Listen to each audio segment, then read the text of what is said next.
बिस्मिल्लाहिर्रहमानिर्रहीम अल्हम्दुलिल्लाहि रब्बिल आलमीन वस्सलातु वस्सलामु अला सय्यिदिल मुरसलीन अम्मा बाद। स्टेज पे जलवा अफरोज प्रेसिडेंट साहब, रिस्पेक्टेड टीचर्स,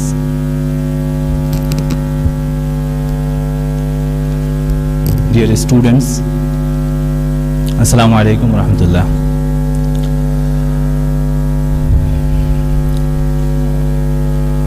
मेरा नाम शाहिद रज़ा ख़ान है।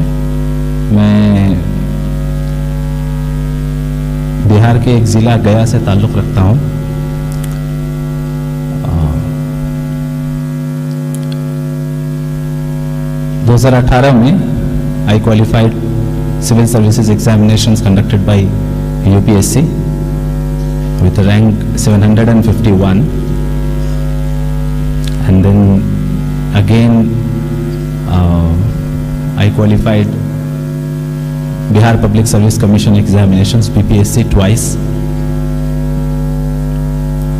and currently I am serving in the government of Bihar as MEO, Municipal Executive Officer.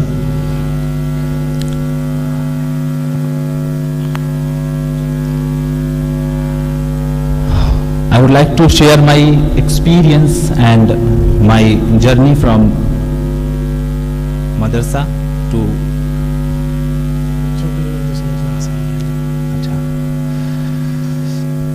UPSC.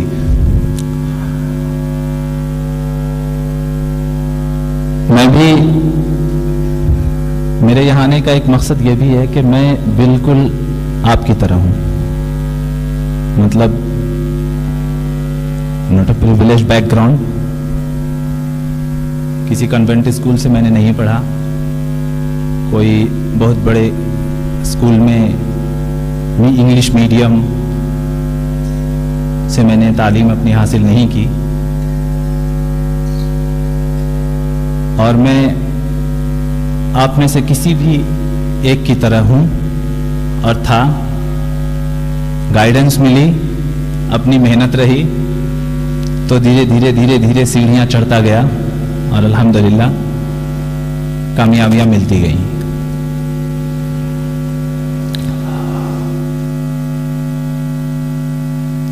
बचपन से मैंने जो अपनी तालीम हासिल की वो मदरसे में की। मैंने आलिमियत किया, मौलाना भी हूँ, हिफ्ज़ भी करने की कोशिश की मैंने, और बहुत छोटी उम्र में ही हिफ्ज़ करने की कोशिश की मैंने। 1 साल लगभग मैंने पढ़ाई किया, और यही एक इम्तिहान था जिसमें मैं अपने आप को नाकाम समझता हूँ, क्योंकि मैं कर नहीं सका। 1 साल में मुझसे सूरह बकरा यानी कि कुरान की जो पहली सूरा है, दूसरी सूरा, उसको मैंने हिफ्ज़ किया। फिर मुझे लगा कि ये मुझसे नहीं हो पाएगा, तो मैंने अपना स्ट्रीम चेंज किया, क़िराअत किया, आलिमियत की, और धीरे धीरे फिर मैं यूनिवर्सिटी की तरफ गया। तो आज मैं आपसे अपना एक्सपीरियंस शेयर करूंगा, और मैं ये बताना चाहूँगा आप लोगों को कि nothing is impossible and it hardly matters कि आप किस बैकग्राउंड से आ रहे हैं, आपने क्या पढ़ा है, आपका पास्ट कैसा रहा है। एक कहावत है कि जब जागो तभी सवेरा। तो जब आप सिंसियर हो गए, जब आपने एक टारगेट लिया और उस टारगेट को अचीव करने की तरफ जब आप कोशिश करने लगे, और उसमें गाइड करने के लिए हमें कोई मिल गया, शख्सियत की शक्ल में या इंस्टीट्यूशन की शक्ल में, हमारी मेहनत लगी रही, हमारा मोटिवेशन बना रहा, तो हम किसी भी हाइट तक जा सकते हैं। डॉक्टर APJ अब्दुल कलाम आज़ाद साहब ने कहा था, जो हमारे प्रेसिडेंट थे, प्रेसिडेंट ऑफ इंडिया, उन्होंने कहा था कि हम जो किसी पोस्ट पे होते हैं, चाहे वो प्रेसिडेंट हो, प्राइम मिनिस्टर हो, IAS ऑफिसर हो, या कुछ भी हो, उनकी एक हद है कि हम ये बन गए, अब हम इससे आगे शायद बढ़ेंगे। लेकिन जो हमारे इस खूबसूरत दुनिया के जो फूल हैं यानी जो बच्चे हैं उनकी हद सिर्फ आसमान है। सितारों से आगे जहां और भी हैं, अभी इश्क के इंतहा और भी हैं। नहीं तेरा नशीमन कसर सुल्तानी के गुंबद पर, तो शाही है बसेरा कर पहाड़ों की चट्टानों में। तो इकबाल साहब ने भी ये कहा था। तो आपकी लिमिट इज द स्काई, आसमान को आप छू सकते हैं, उसके बीच में जो रुकावटें आएंगी उन रुकावटों को अबूर आप कर सकते हैं।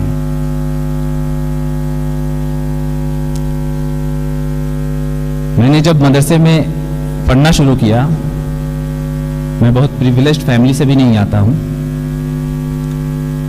तो मुझे नहीं पता था कि हम किसी दिन जवाहरलाल नेहरू यूनिवर्सिटी जैसे इंस्टीट्यूशन में हम पढ़ पाएंगे, या यूपीएससी के एग्जाम के बारे में भी कभी नहीं सुना था। और न वैसा माहौल था। अब तो माशाल्लाह इस एज में आप इंटरेक्ट कर रहे हैं एक सिविल सर्वेंट से, आपको एक फ्यूचर का प्लान सामने दिख रहा है, नजर आ रहा है कि हम कुछ कर सकते हैं, हमें बताने वाले लोग हैं, ये करियर ऑप्शंस हैं, मेडिकल में जा सकते हैं, इंजीनियरिंग कर सकते हैं, सिविल सर्वेंट बन सकते हैं। इतना ऑप्शंस हमारे पास नहीं थे क्योंकि कोई बताने वाला नहीं था। जब और बड़े हुए तो गाइड करने के लिए मेरे बड़े भाई, उन्होंने बताना शुरू किया कि आप मेडिकल भी कर सकते हैं, इंजीनियरिंग भी कर सकते हैं, यूपीएससी भी कर सकते हैं। तो यूपीएससी से मैंने पूछा कि ये यूपीएससी क्या होता है, तो उन्होंने अपने कुछ दोस्तों से मुलाकात करवाई। तो यूपीएससी का मतलब एक ही होता था, डिस्ट्रिक्ट कलेक्टर। आप डीएम साहब बन सकते हैं और डीएम बनने में बड़ा अट्रैक्शन है। तो मैं भी अट्रैक्ट हुआ, नहीं ये अच्छा है, ये वाला ऑप्शन लेंगे। जब हमें सामने 3-4 ऑप्शंस मिलते हैं तो ऑफ कोर्स दिल करता है बेस्ट ऑप्शन को चूज करें।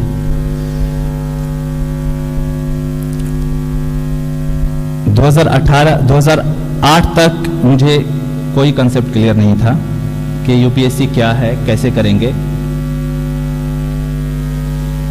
और 2008 के बाद धीरे धीरे चीजें सामने खुलनी शुरू हुई। मैं ये आपको इसलिए बता रहा हूं कि 2008 में मेरी एज ठीक ठाक थी, एटलीस्ट आपसे बड़ा था। तब तक कोई कंसेप्चुअल क्लैरिटी नहीं थी।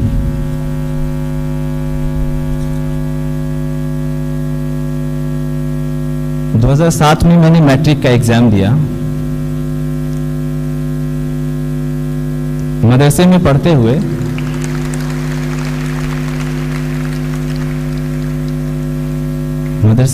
हुए एक साल का गैप लेकर मैट्रिक का एग्जाम दिया। बहुत अच्छे नंबर से नहीं पास हो पाया, बस पास हो गया।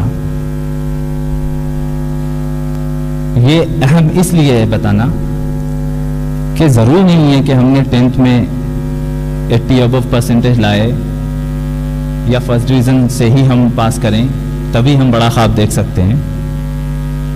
किसी भी लेवल पे कोई भी रुकावट हमेशा के लिए नहीं हो सकती है। फॉर द टाइम बीइंग वो रहेगी, थोड़ा सा परेशान भी करेगा रिजल्ट हमें, लेकिन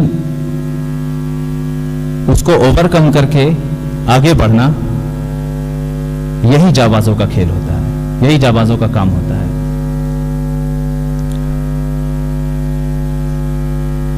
फिर मैंने 12th भी किया, उसमें भी बहुत अच्छे मार्क्स नहीं थे।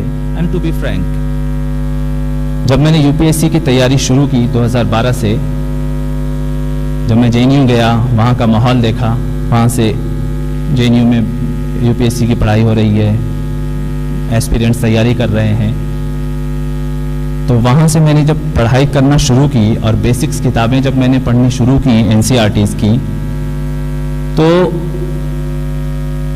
5th क्लास 4th क्लास की मैथ्स में ग्रेजुएशन 2nd ईयर में पढ़ता था। मतलब ये मुझे खुद भी लगता था कि मैं ग्रेजुएशन सेकेंड ईयर में 4th क्लास की मैथ्स लेकर बैठा हूं, मैं क्या कर रहा हूं।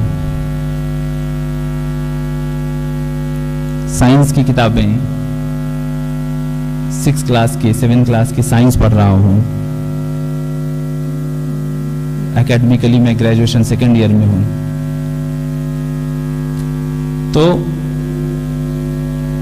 जो हमारी कमजोरियां हैं उनको हम ओवरकम कर सकते हैं। उसके लिए 2-3 चीजें चाहिए। एक, मैं करना चाहता हूं, अज़्म मुसम्मम, दिल का इरादा, मुझे करना है। दूसरा, कैसे करना है, वो कोई गाइड से मिलेगा, कोई ट्रेनर हो, कोई गुरु हो। तीसरा, मेरे पास टाइम है उसको पढ़ने के लिए। अल्हम्दुलिल्लाह ये तीनों चीजें आपके साथ हैं। अगर आप हौसला रखते हैं, आपके पास टाइम है और आपको सही गाइडेंस मिल रहा है, तो आप किसी भी बुलंदी पे जा सकते हैं, किसी भी आसमान को आप छू सकते हैं, कोई भी कामयाबी आपके कदम चूमेगी। आपको ये 3 चीजें चाहिए: टाइम, इरादा, गाइडेंस। जब मैंने यूपीएससी के लिए तैयारी करना शुरू की और अपने आसपास के लोगों के साथ कंपेयर करना शुरू किया खुद को, तो I was standing nowhere before them. Economics का कंसेप्ट समझ में ही नहीं आता था। डिमांड एंड सप्लाई क्या है समझ में ही नहीं आता था। ये macroeconomics, microeconomics, I was nil, मैंने मदरसे में पढ़ा था, ये चीजें नहीं पढ़ाई गई थी मुझे। साइंस क्या है, लॉज क्या है, फिजिक्स क्या है, केमिस्ट्री क्या है, रिएक्शन क्या है, कुछ नहीं समझ आता था। मैं किसी के साथ अपने लेवल में, किसी को अपने लेवल पे मैं नहीं पाता था, लेकिन इरादा था और टाइम भी था और गाइड के तौर पे भाई भी था।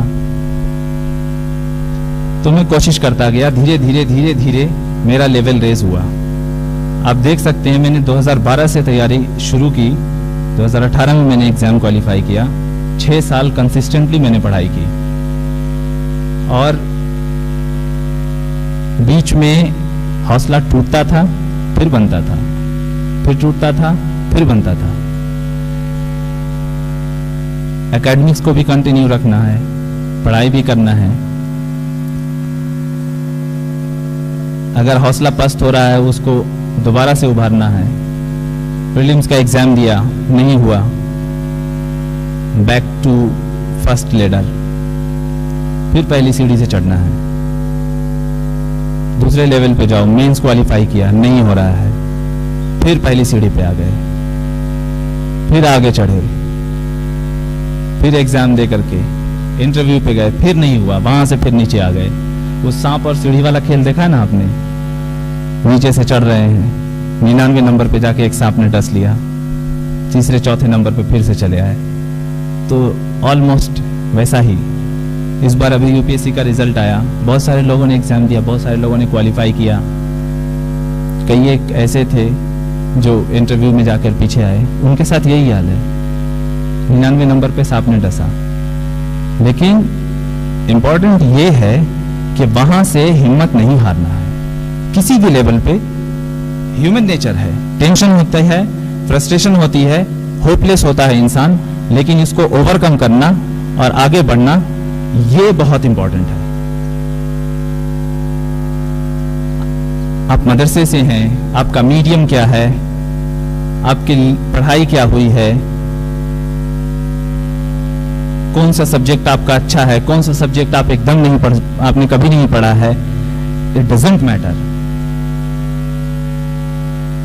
अभी मैंने जब मैं यहाँ आया तो मैंने कुछ चीजें यहाँ पे नोटिस की। मैं एक था academically intensive care unit, academic intensive care unit, AICU, तो दैट वाज क्वाइट इम्प्रेसिव।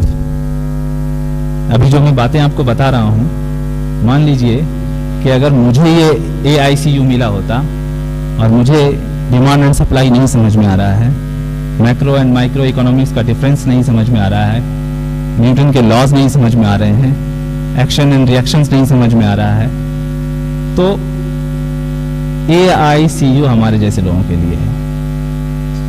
आप उसमें जाएं, डायग्नोसिस होगा, अकॉर्डिंग ट्रीटमेंट मिलेगा, आपको फिट करके बाहर निकालेंगे। ये चीज इतनी अच्छी है, इतनी अच्छी है, आप शायद इसकी इंपॉर्टेंस तब समझें जब आप मेरी जगह पे खुद को रख के देखें। एक 16-17 साल का, 18 साल का बच्चा, उसने UPSC को हदफ बनाया है और उसके पास कुछ नहीं है। वो कुरान, हदीस, तफसीर, फ़िक़ा, मंतिक, फ़लसफ़ा, ये चीज़ें वो पढ़ा हुआ है और इसी में उसकी ट्रेनिंग हुई है अभी तक 18 साल की उम्र तक। मैथ्स, फिज़िक्स, केमिस्ट्री, ज्योग्राफी, बादल कैसे बनते हैं, बारिश कैसे होती है, वोल्केनो क्या है, अर्थक्वेक क्या है, ये सब नहीं समझ में आता था। और टारगेट रख लिया ऐसा जिसमें फ़िक़ा की, हदीस की, तफसीर की, इन चीज़ों की कोई ज़रूरत नहीं है। डायरेक्टली, इनडायरेक्टली ये चीज़ें बहुत हेल्प करती हैं। एंड आई टेल यू कि what are our strength as a madrasa student, as an Islamic scholar. हमारी स्ट्रेंथ क्या है? ऑफ कोर्स हर फील्ड में है और UPSC के फील्ड में भी हमारी कुछ स्ट्रेंथ हैं as a madrasa student. I tell you कि वो स्ट्रेंथ हमारी क्या है। तो ऐसे में अगर मुझे AICU में ट्रीटमेंट मिलेगा तो मेरी रिकवरी कितनी फास्ट होगी। मैंने जहां 6 साल टाइम दिया, वहां शायद मैं 1 साल में उन चीजों को ओवरकम कर लेता, 5 साल मेरा बचता। अल्हम्दुलिल्लाह आप हमारी कंडीशन में नहीं है, आपके पास AICU है। Now coming to the point कि UPSC को या किसी भी करियर को अप्रोच करने में एज ए मदरसा स्टूडेंट हमारी स्ट्रेंथ क्या हो सकती है। सबसे पहले तो जो कॉमन आप सब जानते हैं कि हम रटने में बड़े अच्छे होते हैं। अगर हम हाफिज हैं तो चीज़ों को मेमोराइज करना हमारे लिए चुटकी का काम है। बैठेंगे दो जानू होकर के 10 बार उठक बैठक करेंगे और कोई भी चीज़ हम रट लेंगे। हाफिज जो हैं वो हजरात ये जानते हैं, पूरा कुरान अगर हम याद रख सकते हैं तो कुछ किताबों के कुछ पॉइंट्स को याद रखना कौन सी बड़ी बात है। तो फर्स्ट ऑफ ऑल मेमोरी हमारी बहुत शार्प है, रट सकते हैं हम और उसको लंबे समय तक याद रख सकते हैं।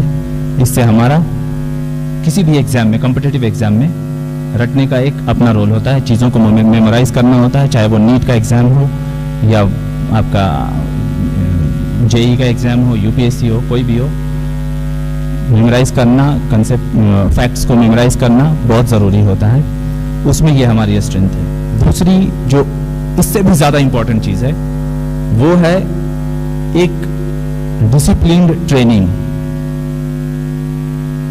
अगर हम किसी एग्ज़ाम को अप्रोच कर रहे हैं, पढ़ रहे हैं, तो उसमें ऐसी मंजिलें आती हैं जहाँ पे लेवल ऑफ फ्रस्ट्रेशन बहुत हाई होता है। यार 2 साल से एग्जाम दे रहे हैं, तीसरा PT था ये, मेरा तो PT ही नहीं क्वालिफाई हो रहा है। एग्जाम्पल्स ऐसे ऐसे हैं कि लास्ट अटेम्प्ट में जाके PT क्वालिफाई हुआ, छठे अटेम्प्ट में, और मेंस भी हुआ, इंटरव्यू भी हुआ, रैंक भी अच्छी आ गई। 5 बार तो PT ही नहीं हुआ था। तो इस फ्रस्ट्रेशन को कंट्रोल करने का और इसको अपनी स्ट्रेंथ बनाने का तरीका हमें मदरसा सिखाता है, और वो हमें आता है तवक्कुल अल्लाह से और किस्मत पर भरोसा रखने से। शायद इस बार नहीं था, अगली बार किस्मत में लिखा होगा, अगली बार ट्राई करेंगे। तो तवक्कुल अल्लाह और किस्मत, ये भी एक बड़ी चीज़ है। दूसरा है UPSC में एक पेपर होता है एथिक्स का, चीज़ों को देखना, उनको समझना और एक एथिकल मैनर में उससे रिएक्ट करना, चाहे कोई इवेंट हो या इखलाकियात जिसको बोलते हैं। वो भी अल्हम्दुलिल्लाह हमारा बहुत अच्छा होता है। तीसरी अहम बात ये है कि एज ए मदरसा स्टूडेंट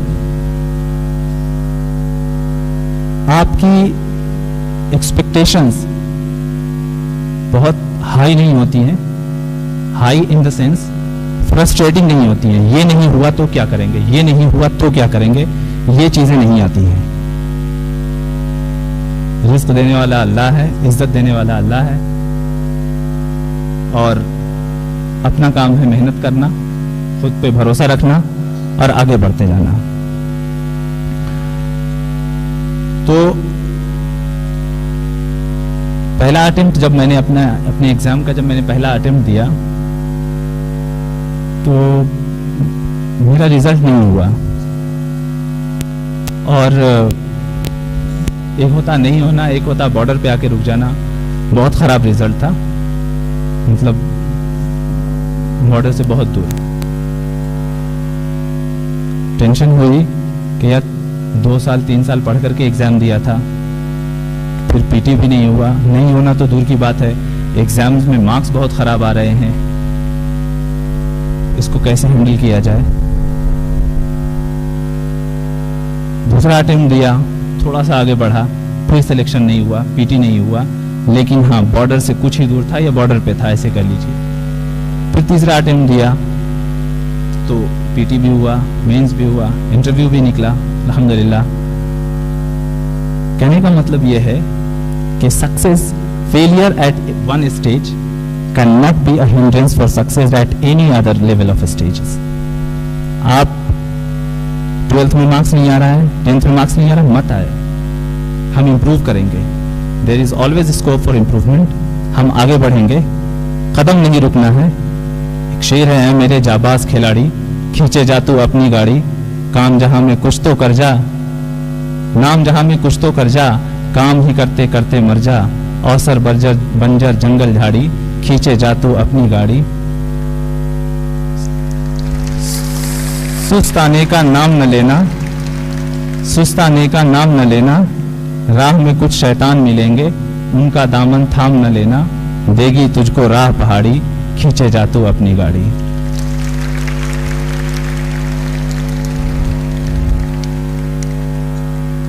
तो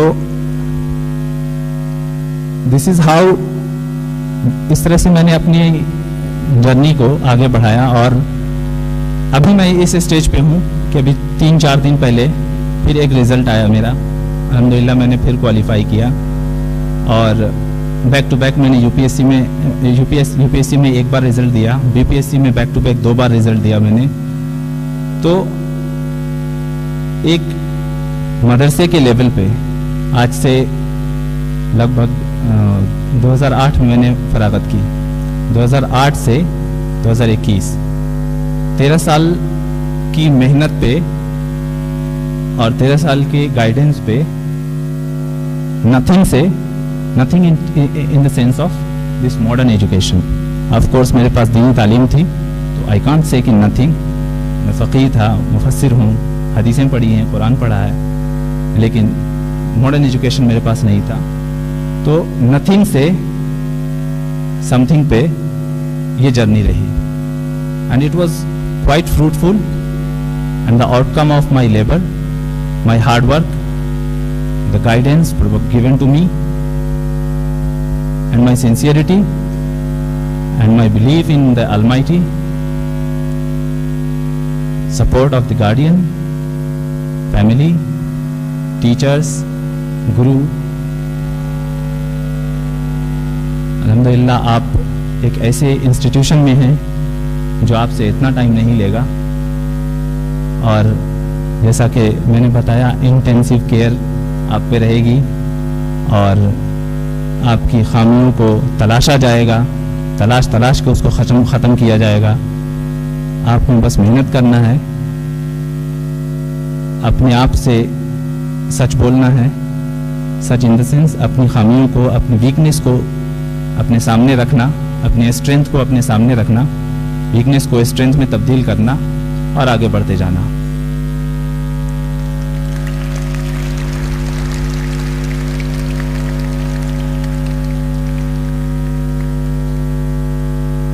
अगर ये मेरा अपना पर्सनल एक्सपीरियंस है, आप लोगों के पास अगर इससे रिलेटेड या यूपीएससी से रिलेटेड